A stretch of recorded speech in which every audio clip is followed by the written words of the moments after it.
10:35, and we do have breaking news from the New England Patriots. Several sources have confirmed that Mike Vrabel and the Patriots have reached a multi-year agreement for Vrabel to become the head coach.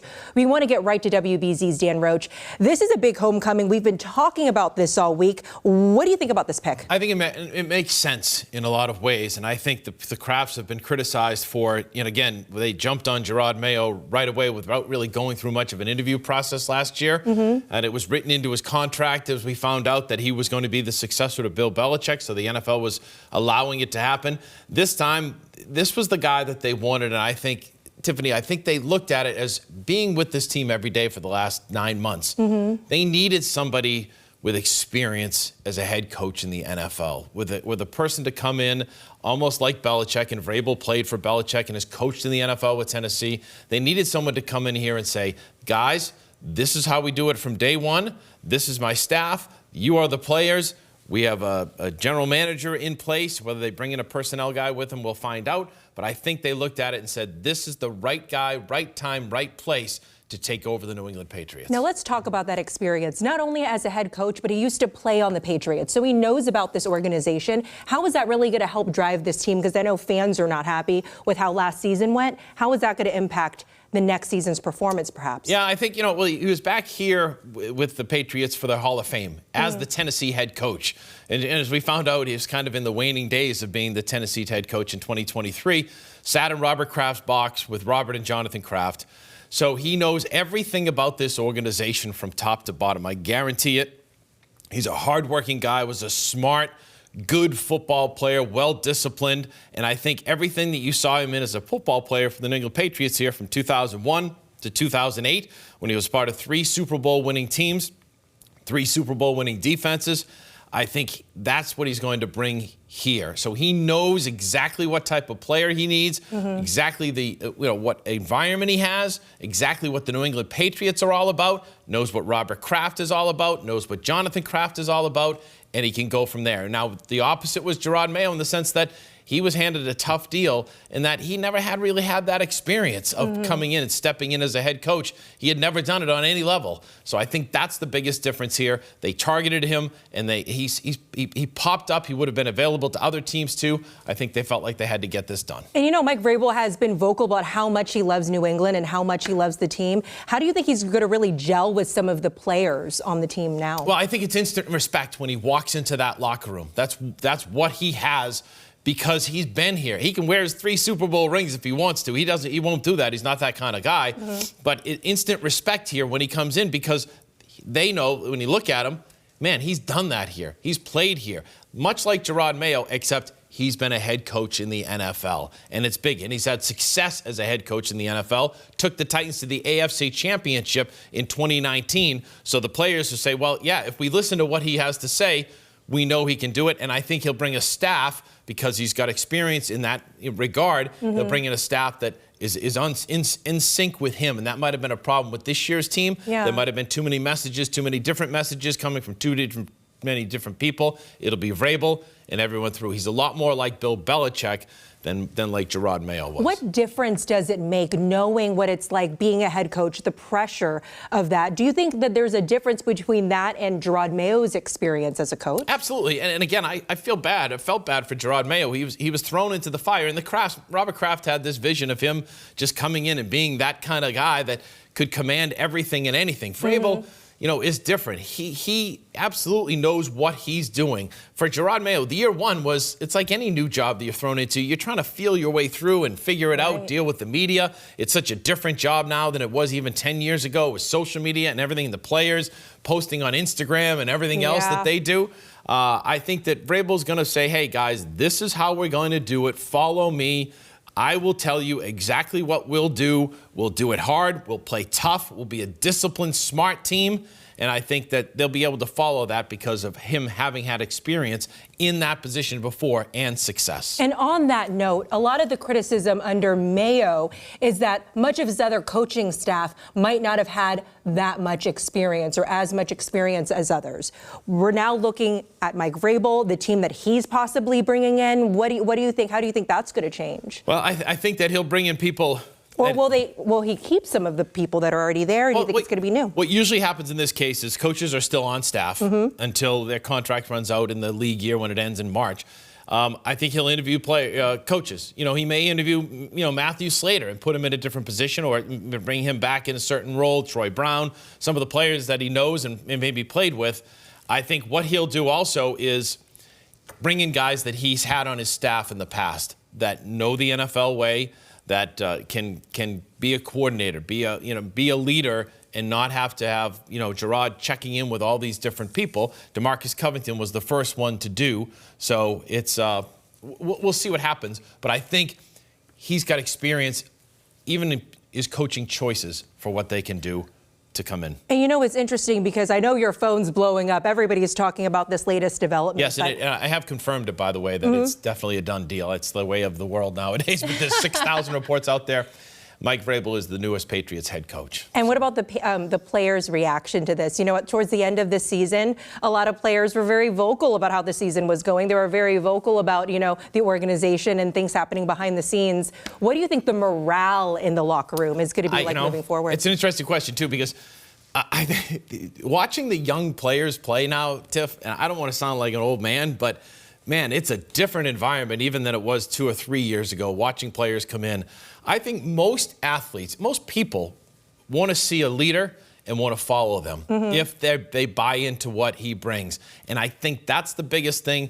I think for Gerard, it was a tough situation because he knew what he wanted to do, but he didn't have the past experience of saying, if you do this, if you do that. And it's hard to navigate that. I think for Vrabel, it's, guys, this is what we're doing. This is how we do it. This is what we do. If you do this, almost like Belichick, if you do this for me, we will have success as a football team. And I think players want to buy into that, and I think they will buy into that. And the other part about Vrabel is, Tiffany, I'm going to tell you, I'm Mike Vrabel. Tiffany, if you do this for me and we do this, we're going to have success. If you don't, bye-bye. Well, this happened pretty quickly. That name, Mike Vrabel's name, was already floated out there, I believe, before Sunday's game about, some interaction with the team. Is this typically how quick these things happen? It seems like that name was floated out there. It's been a week, and we have a new head coach. Tell us about the timing. I think because you're right. Usually you're seeing other teams do it. The New York Jets have interviewed 1,000 candidates, head coach and general manager, what have you. I think much like this was kind of, to me, people are asking me, we walk around town, get coffee and everything fancy. What do you think is going to happen? Is Mayo going to stay? I said, I think Mayo will stay, but the only thing that tantalizes the Crafts, in my opinion, would be if you could bring in Mike Vrabel. And the reason why is you have a guy that knows your organization, that is beloved in your organization, that is beloved by your owners, and commands instant respect, and has won at the NFL level as a head coach. To me, if Mike Vrabel took the job with the Raiders and said, I'm going to go with Tom Brady, who's now a part owner of the Las Vegas Raiders, if I'm going to go with Brady and he wasn't there, I think the Patriots might have kept Gerard Mayo and brought in some NFL experience around him on the coaching level.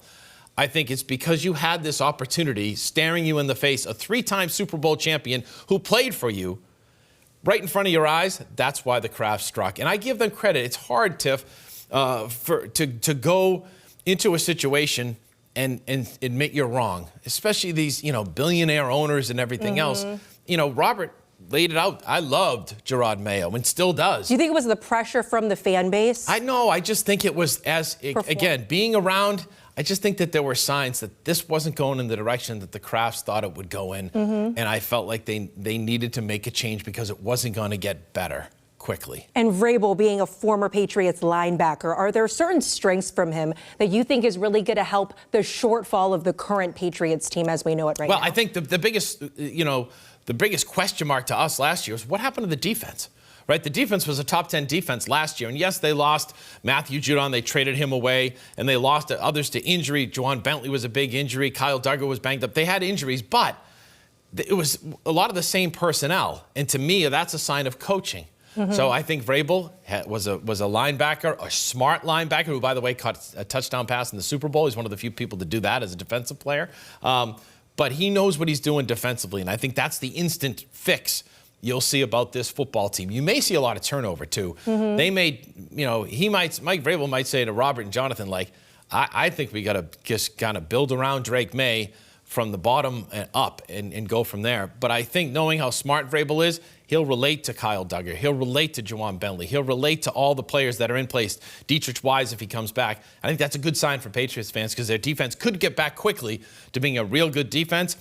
Added in with that number 4 pick and added in with Drake May, and then they may have something here. And I think Robert, face it, he's not getting any younger, I think wants to win. Well, Patriots fans are, of course, very vocal, especially when it comes to coaches' picks. How do you think they're going to react to a pick like this when we're talking about the organization of the team, the direction, the coaching style, too? What do you think Patriots Nation is going to think about this? I think, he was a fan favorite when he was here. So I think he has that instant credibility with Patriots fans. Now, there's a faction, there's a younger faction of fans out there that were rooting for a gentleman named Ben Johnson, who's the offensive coordinator for the Detroit Lions, who does a lot of creative things with that Lions offense.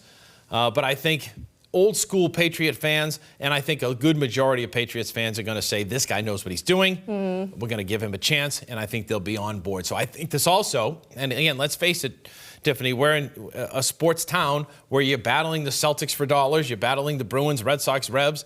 I think that he'll bring that excitement and electricity to this place back again. He's close to Bill Belichick as far as what you're looking for in a head coach. And you say that around here, there were a lot of people that didn't want to get rid of Bill. I think Patriots fans will be happy with that because you'll notice it, I think, from day one as an organization where they're going. What are you most excited to see? And especially when you're talking about his personality, who he is, especially on and off the field, what are you most looking forward to seeing? Discipline.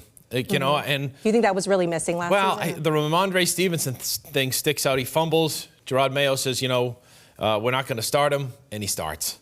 And there were little things like that, and again, I'm not going to second guess a coach for things that he does, reasons why, but I think you're going to know that these guys are going to be held accountable, and they're going to have to, do exactly as he says, or they're out. And I think that's the biggest thing that you're going to notice. And for me, that was the kind of the question. Some of the decisions that were made down the stretch, especially with things the way they went, guys, showing up. They didn't show up in Arizona after the bye week, and there was an optimism in the air. They got blown up by the Chargers here like 43-7, which was embarrassing for everybody. I think those kind of things you'll see. Now, they're going to lose games. They may not be great. Right. But I think it's just going to be a different, for me, down there, everybody will know what they're doing. Everyone will know what's expected of them from day one. And get after it. And if you don't get after it, you're gone. And I remember around this time last year when we were celebrating Gerard Mayo being chosen, everybody talked about, giving someone grace. Obviously, with a new job, there's a learning curve. There's, getting used to different teams and organizations. Do you think that there's going to be that component here for Mike Vrabel, given that he does know this organization? Yeah. I think now, so let's say if you had taken a chance on Ben Johnson, the whiz kid, would he have had the same problems that Gerard Mayo had as a first? He's never been a head coach. Would he have been, questioning this, that, and everything else? And now the other thing I'm interested in finding out is, will Mike Vrabel have his own personnel guy, pick his own players? That's another question mark too. Well, Elliot Wolf is in that job right now as vice president of player personnel. And that whole group is making picks. And Robert said that Elliot Wolf would be staying, but did Mike Vrabel go in and say, I want to bring in my guy? He's got a GM in mind. I can't remember his name, that he wants to have him help pick players. That'll be the first noticeable difference. Vrabel type of players, Vrabel type of this, Vrabel, he'll have a stamp on everything, much like Bill Belichick did. And I think that will cause everybody in this organization, top to bottom, to go in line and get back on track and hopefully back on the winning track. When it comes to giving someone grace, there's also a flip side of fans who said you should have given Gerard Mayo just a second year to really do this. Do you think that there would have been that much of a difference, or did a move like this have to be made to get the Patriots back in the winning column? I think that was a big part of it. And I think up until a month ago, as Robert said, I think that there was the possibility that he was going to come back. And I think a lot of people in that organization felt he was going to be given another chance. I wasn't expecting that on Sunday, Dan. Yes, and I think a lot of people weren't. But again, being around the team for the last month, there were things that were going on. Players upset with the fans. Very vocal in speaking out, too. And that kind of stuff. Vrabel's going to step in and say, guys, again, no, do not. What are we talking about here? The fans are our lifeblood and lifeline to playing the game, earning money, and being in the NFL. I think those kind of things, kind of the leaks that we saw wasn't going well for Gerard Mayo, and those types of decisions kind of cost him down the stretch. And then they lost that final game. They won that final game and lost the #1 pick, and I think the Kraft said, you know what, let's cut it, move on, and get going here with a new man in Mike Vrabel. Well, I feel like we are going to definitely learn a lot more about what he's going to bring to New England, the team. I'm sure Patriots fans are certainly kind of wrapping their minds around this, but we've been talking about this for quite some time, this name being floated around. Thank you so much for your insight.